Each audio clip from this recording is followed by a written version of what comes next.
Alright guys, welcome back to video 3. We were talking about physical properties. I covered appearance. Trent did a great job explaining chemical. What I want to talk about is electrical conductivity. And we wrote you a little definition here, the ease at which current passes through metal. We understand that all metal has electrical conductivity. We wrote a diagram, and this is just to give you an understanding of what it is. We're going to say, for instance, you have carbon, aluminum, gold, and copper wire. This is our wires here. What we did is, and this is a guesstimated time. It's not actually realistic. We're just giving you an example to give you an idea. If you look at the carbon steel wire here, if I put current through it, from this point to this point, it may take 2 seconds. We're going to say that aluminum from point to point is 1 second. We're going to say the gold wire, if you look real close, from this point to this point is half a second.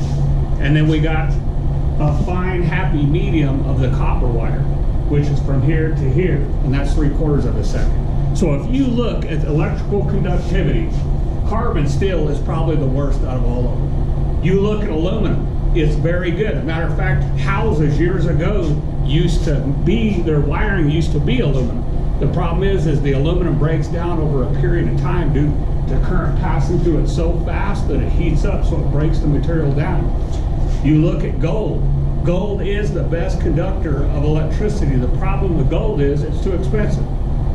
So therefore, that's why a lot of the copper wiring nowadays is used in your houses to wire, is because it has great electrical conductivity and it's fairly cheap.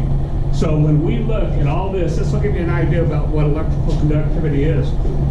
But once again, folks, you guys are welders.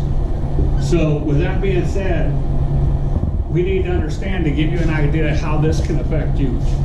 Being a welder, we know that if current passes through material faster, it heats up.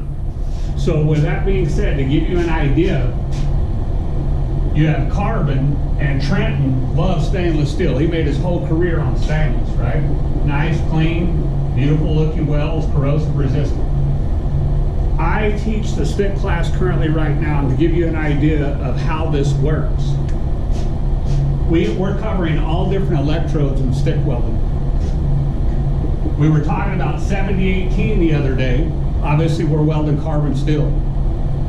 The previous module in that class, we had covered welding stainless steel with a 3/16 electrode. Now to give you guys an idea, I was using 1/8" rod for both of them. And to give you an idea, with 1/8" 7018, we ran 120 amps. With stainless steel 1/8" electrode, we ran the 3/16 rod at 77 amps. Now if you look at that, why was there an amperage change? It's very, very simple. Stainless steel, current passes through it faster than carbon steel. And what do we say? The faster current passes through steel, the more heat you're going to get.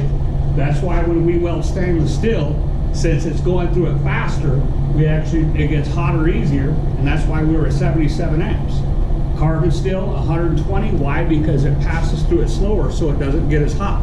So hopefully, this gives you kind of an idea of what electrical conductivity is and how different metals, possess different characteristics.